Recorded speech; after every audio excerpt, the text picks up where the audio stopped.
하셨거든요. 그것은 결국은 새로운 포맷을 계속 구축해 가시겠다라는 의미로 들렸는데 아닙니다. 그렇지 않습니다. 그렇지 않고요. 제가 오해했네요. 비즈니스는 현재 거의 대부분 스토리 되어 있는 상태입니다. 그 부분을 기다려야 되기 때문에 뭐 계획은 있으나 어떻게 된다는 걸 확정적으로 말씀드릴 수는 없고요. 지금 키스 프로그램은 저희가 포맷을 저희는 잡았다고 생각하지 않고 저희가 제공했던 바나나 그룹의 판더TV라고 하는 그 플랫폼에서의 소비자 비헤이비어를 분석을 해서 만든 그냥 하나의 콘텐츠라고 저희는 생각을 합니다. 저는 저희 회사는 앞으로 지속적으로 제가 말씀드리는 것 같이 어떤 포맷이나 어떤 자꾸 새롭게 정의된 그게 아니고 특정 플랫폼에 더 많은 어디언스들이 더 집중해서 볼 수 있는 조금 더 정제된 콘텐츠, 조금 더 제작비가 좀 더 들어갈 수 있고 여러 가지 문제가 있죠. 그런 부분에 이번하고 진행됐던 거고 만약에 그쪽 중국 측에서 제작비가 충분히 들어오지 않았다면 저희는 그 포맷을 보지 않았습니다. 일단 키스 프로그램 같은 경우에는 중국의 아프리카 TV 같은 플랫폼 중에 하나죠. 거기에서의 소비자들이 어떤 상황을 가질 수 없고 그런 결정선에 적지 않은 가까이 전에 비슷한 비교 제품들이 있는데 그 부분들을 어떨 때 더 많이 제공하고 어떨 때 어떤 아이템이 들어갔을 때 전체 서버에 공지가 돼서 더 많은 사람들이 그 트래픽으로 이용이 될 수 있는지 그 부분을 고민을 해서 만들었던 내용이고 이제 저희가 특정 포맷이라고 생각하는 건 없습니다. 혹시 그 김우정 대표님 예전에 제다이 같은 경우 나파쇼 같은 것을 좀 계속 진행을 하셨잖아요. 지금은 조금 못 본 것 같긴 한데 그것도 그때 새로운 포맷의 시도라고 저는 그때 좀 봤었거든요. 어떻게 그 포맷화에 대해서 어떻게 생각을 하셨어요? 그때 어떤 생각으로 그 프로그램을 기획을 하셨던 건가요? 몇 가지로 요약할 수 있는데 하나는 이제 워낙에 이제 팟캐스트 시장이 저희 30, 40대 저희가 추구하는 타겟이 가장 즐겨 듣는 곳이죠. 이게 오고 싶은 시장으로 바뀔 것이라는 내부의 예측이 있어서 보이는 팟캐스트를 한 거죠. 레거시의 용어로 설명하면 토크를 한 거죠. 근데 그 토크인데 소재를 뭘로 잡을까 하다가 저희는 SF라는 소재, 기존의 레거시에서 다루지 않았던. 그러니까 저는 모바일 콘텐츠에서 제일 중요한 게 포맷이 중요하죠. 포맷에서 제일 중요한 건 아마 호흡일 것 같아요. 이에 대한 부분일 것 같고, 두 번째는 그 버젯에 대한 이야기가 나왔던 것 같고요. 세 번째는 소재인데, 소재 특히 저희 관점에서 말씀, 저는 이제 아까 아케이드부터 말씀 저희도 같이 할 수가 있는 게 없다고 생각합니다. 자장가 정도 불러주는 거 정도 할 수 있습니다. 근데 그 30, 40대가 제일 좋아하는 게 뭘까? 사실 팟캐스트 들으시죠? 여기 계신 분들은 캐리 보시는 분들 아실 것 같고 팟캐스트의 뭐 90%, 80~90%는 시사, 정치에 관련된 얘기죠. 그래서 이제 사실 저희가 SF를 했지만 SF에 출연한 크리에이터들이 대부분 팟캐스트로 출신입니다. 그 나빠쇼가 잠깐 중단된 건 우리 메인 크리에이터의 물뚝심송된 부강암에 걸리셔서 그래서 이제 완치되셨으니 걱정하지 마시고 이것 때문에 잠깐 중단된 거고. 제가 오늘 사실 이 토론을 맡고 제일 하고 싶었던 이야기가 그 코난 도일의 로스트 월드라는 이런 문구가 있대요. 나에게 소원이 하나 있다면 한 시간의 즐거움을 반은 어른이 소년에게 혹은 반은 소년이 어른에게 선물하고 싶다라는 건데 이게 스타워즈의 조지 루카스가 스타워즈 대본을 쓰면서 처음 적어놨던 문구라고 합니다.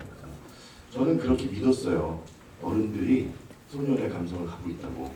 근데 이제 1년간 해보니까 시대가 너무 빡빡하고 경기도 안 좋고 안 먹고 살기 힘들어 죽겠는데 오늘 꿈을 꾸냐 이런 것 같아요. 그래서 지금은 역시 우리나라는 먹고 사는 게 더 중요하다 생각을 했고요. SF라는 거 외에 이제 저희가 뭐 알파고도 진행했었고 또 시댁 시집살이를 소재로 만드는 것도 했었는데 결국 저희는 지금 5월달 기점으로 저희 회사는 좀 레노베이션 중인데 이유는 저희가 하다 보니까 나도 모르게 레거시를 따라가고 있더라고요. 어쩔 수 없는 거예요. 지난 수십 년간 레거시 미디어를 보면서 자란 제작진들이고 크리에이터들이라서 근데 레거시와는 절대로 편집 경쟁을 할 수 없겠다는 결론에 도달했습니다. 그러니까 인력도 인력이고 자본도 자본이고 편집이 들어간 영상으로는 당분간 내볼 수 없는. 그래서 지금 저희가 준비하고 있는 건 사실 라이브죠. 저희는 라이브는 이제 속도, 아시다시피 스타트업이 대기업을 이길 수 있는 건 속도 경쟁입니다. 그래서 그 라이브에 지금 집중을 하고 있고, 그래서 사실 최근에 유튜브 중심으로 시작했던 저희도 이제 정책이, 멀티채널 정책이 페이스북으로 많이 오는 게 그래서 저는 뭐 마지막으로 계속 제가 질문에 대한 답변을 하고 있지만 플랫폼 쪽에서 라이브에 대한 사실 이 모바일 콘텐츠 제가 봐도 라이브가 아마 레거시와의 경쟁에서 가장 큰 무기일 것 같거든요. 이 콘텐츠 제작사들이 라이브를 더 퀄리티 있게, 더 안정적으로 사실 라이브가 폰으로 하는 라이브는 아시다시피 돈 받고 팔 수도 없고 광고를 받기도 힘듭니다. 적어도 아주 심플한 장비를 가지고 하이 퀄리티를 하려면 플랫폼사의 도움이 필요하거든요. 아시다시피 지금 뭐 여러 가지 인터넷망의 문제 때문에 끊기는 뭐 문제라든가 자막이 들어갈 수 없다라든가 여러 가지 문제들이 있어서 그런 것들을 좀 많이 키워주실 수 있으면 좋을 것 같고요. 어쨌든 제 말씀은 그 콘텐츠 제작사는 플랫폼과 뗄 수가 없는 것 같아요. 근데 사실 최근 1년간 제가 1년밖에 안 됐지만 경험한 건 플랫폼이 정책을 뭐 1년 단위로 이렇게 발표하시는 것도 아니고 거의 요즘은 뭐 한두 달 사이고 막 바뀌잖아요. 정말 쫓아가기가 쉽지 않다. 근데 그건 결국 콘텐츠사도 선택을 해야 되는 문제예요. 그러니까 K가 다를 거고 제다이가 다를 거고 다이아나 프리런터가 다 다르겠죠. 그래서 사실 저희는 MCN이란 말도 이제 뭐 채널 네트워크란 말도 아까 이점용 얘기하셨죠. 중요한 것 같진 않아요. 그러니까 크리에이터가 있고 다양한 채널로 유통을 한다면 MCN이죠. 하지만 그거보다는 지금은 아주 유니크하고 오리지네이티브한 모바일 콘텐츠를 제작하는 제작사 이 개념으로 지금 진행하고 있습니다. 좋은 말씀 감사합니다. 못 듣겠어 죄송합니다. 김우정 대표님이 다른 답을 자꾸 대답해 주신다고 하시지만 저는 오히려 되게 중요한 이슈들 자꾸 던져주시는 것 같아요. 사실은 제가 다음 질문을 생각했던 부분과도 좀 일맥상통하기 때문에 이번 질문은 조영신 박사님과 옥수수 신홍식 매니저님께 한번 드려보고 싶습니다. 방금 김우정 대표님께서 하신 말씀과도 좀 비슷한데 오리지널 컨텐츠가 자꾸 제작비가 높아지다 보니 가끔 그런 생각이 들 때가 있어요. 점점 이렇다면 레거시 미디어와 단지 그냥 돈이 조금 줄어들거나 시간이 조금 짧아지는 정도지 제작 시스템이나 이런 것들이 거의 비슷한 형태로 가는 게 아닌가. 그러니까 처음에 우리가 MCN이라고 말했을 때는 크리에이터들이 막 자기가 하고 싶은 것을 자유롭게 만들 수 있었던 그리고 막 그냥 실험사만 올려봤던 그런 생동감이 있었는데 지금은 팀이 기획자들 막 이런 사람들이 엄청 회의하고 고민해서 제작비를 높여서 올라간단 말이죠. 그 조영신 박사님은 지난번에 그런 말씀을 해주셨어요. 레거시 미디어에서 10대, 20대를 거의 소외했는데 그걸 디지털 시장에서 10대, 20대를 품어주었다. 그래서 고맙다라고 말씀을 하셨는데 오리지널 컨텐츠가 앞으로 계속 확장이 된다면 이 10대, 20대보다도 오히려 30, 40대처럼 레거시 미디어에 익숙한 그런 것들이 계속 나올 수도 있겠다라는 약간의 우려 아닌 우려가 좀 생기는데 이 부분에 대해서 어떻게 바라보시는지 한번 여쭤보고 싶고 신홍식 매니저님 아까 발표하실 때 기억나시나요? 그 오리지널 컨텐츠 맵 기억나시나요?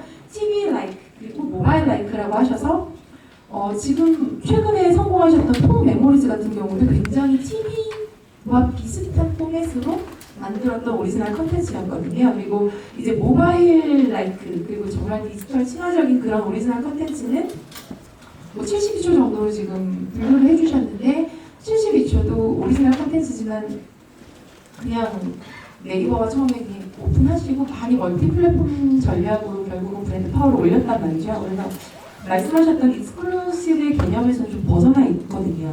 그래서 익스클루시브의 개념으로는 결국 TV 라이크 컨텐츠만이 현재로는 가능한 것인지 아니면 모바일 라이크 컨텐츠도 익스클루시브로 갔을 때 가능한 것인지 여기에 대해서 한번 신홍식 매니저님께도 여쭤보고 싶습니다. 조영신 박사님부터 답변해 주시죠. 어렵네요.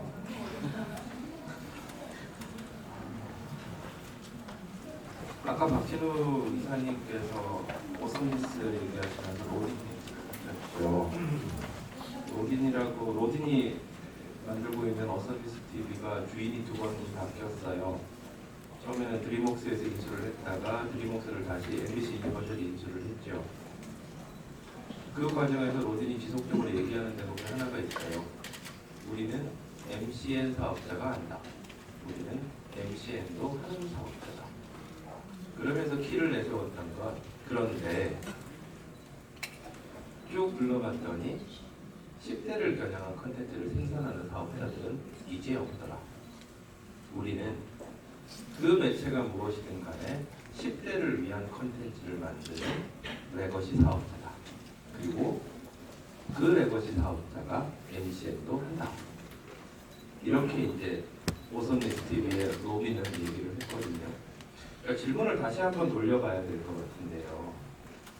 네이버 계시니까 아마 텔레비전 시간 나올 텐데 네이버라고 하는 그 TV 캐스트에서 MCN 컨텐츠의 점유율이 높을까요? 레거시 컨텐츠의 점유율이 높을까요? 네, 레거시 컨텐츠의 점유율이 확실히 높아요. 그러니까 그건 부인할 수 없는 사실이에요. 여러분들은 식당에서 스테이크를 드시고 싶으세요? 아니면 길거리에서 1,000원짜리, 2,000원짜리를 드시고 싶으세요? 주어진 공간이 길거리고 아주 멋진 스테이크가 그 공간에는 없으니까 나는 그걸 이용하는 거예요.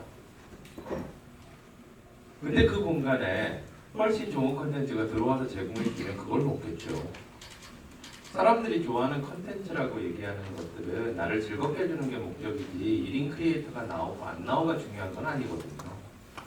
근데 그 시장에 레거시 애들 같은 레거시 사업자들은 그것이 세컨 윈도우고 서드 윈도우일 뿐이고 기존에 지금 새롭게 등장하는 사업자들은 그 시장에 아까 얘기했던 레거시 시장에 진입하지 못해서 모바일 시장에서만 하려다 보니 수익 구조도 낮고 그래서 제작정보도 작은 그런 유형의 컨텐츠를 만들었을 뿐이죠. 근데 여기서 가장 큰 차이는 레거시 비디오 사업자는 여전히 모바일 친화적이고 모바일 문법에 최적화되고 옵티마이즈된 컨텐츠를 만들기보다는 TV라고 하는 림백 스타일에 맞는 컨텐츠를 훨씬 잘 만들 거 아니에요.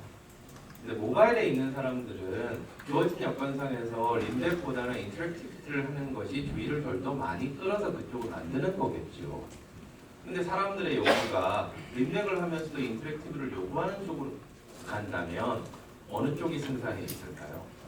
인터랙티비티에 대한 문법을 이해하지 못한 레거시 사업자와 인터랙티비티의 문법을 이해하면서 적당히 자본이 투여되면 여러 가지를 할 수 있는 사업자. 그래서 다시 정리하면 이 게임에서 10대와 20대를 질고 있느냐 없느냐 생각보다 굉장히 중요한 이슈라는 거죠.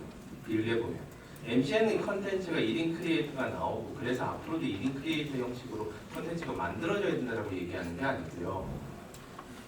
레거시 비디오 사업자는 모바일 중심으로 해서 세컨 윈도우, 서드 윈도우의 컨텐츠를 지속적으로 볼륨 있게 만들 수 없는 구조라는 거예요.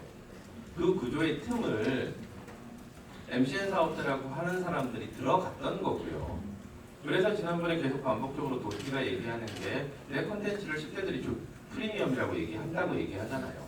그럼 그걸 레거시 미디어 사업자가 도티가 하는 컨텐츠는 그래 정말 프리미엄이야 라고 얘기를 하느냐 그건 아니잖아요.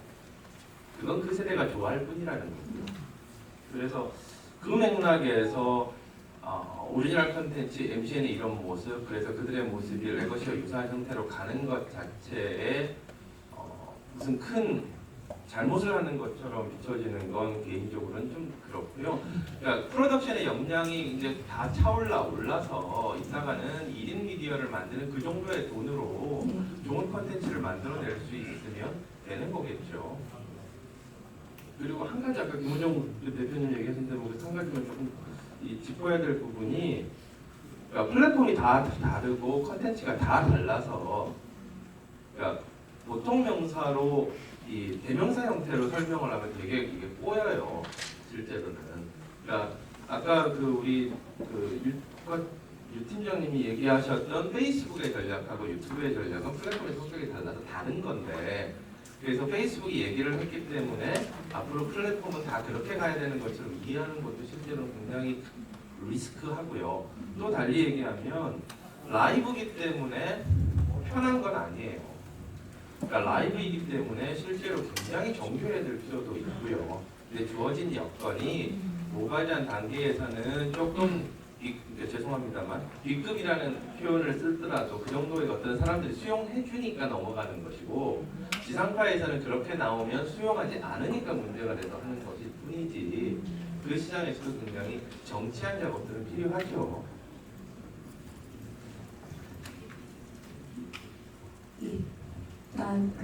저희도 그냥 첨언을 조금 하고 싶은 부분이 있었는데요. 아젠다가 살짝 지나가긴 했지만 아까 유료화 얘기가 나왔잖아요. 근데 저는 지금 나온 얘기가 오늘 세미나에서 가장 중요한 지점일 것 같아요. 그러니까 결국엔 지금 물론 여기는 많은 지식자분들이 계시니까 컨텐츠에 대한 얘기를 하지만 사실은 다 귀결은 사용자로 가야 되는 것 같고요. 아까 유료화에 대한 거는 사실은 그 지점도 실은 굉장히 레거시에서 많이 고민하시는 방식이었거든요. 근데 사실은 사람들은 어떤 형태로든 간에 비용을 지불을 합니다. 그래서 어떤 사람들은 광고를 봄으로써 내가 시간이 많은 저연령대 어린 친구들은 돈은 없죠. 하지만 시간은 많아요. 그런 친구들은 광고를 봄으로써 그 컨텐츠를 보는 비용을 지급을 하고 있는 거고요.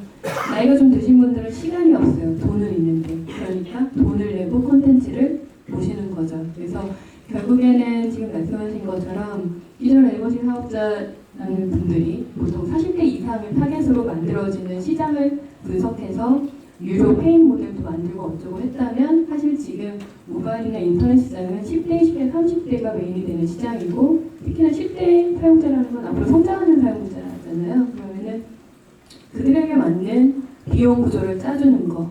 그러니까 그게 광고를 보는 거일 수도 있고요. 저희가 이제 계속 광고를 강조하는 이유가 또 그거고, 근데 또 그걸 너무 푸시하다 보면은 이게 또 부작용이 날 수도 있으니까. 그래서 그런 지점들의 해외 방식을 어떻게 하느냐에 따라서 사실은 단순히 그냥 우리가 알고 있는 현금을 내는 거하고는 전혀 다른 사고가 필요할 수도 있는 것 같아요. 그래서 네이버 같은 경우도 저희가 페이라는 거를 하게 되면서 분명히 온라인에서 네이버 페이를 활용한다는 게 어떤 편리성이나 시장을 확대시키는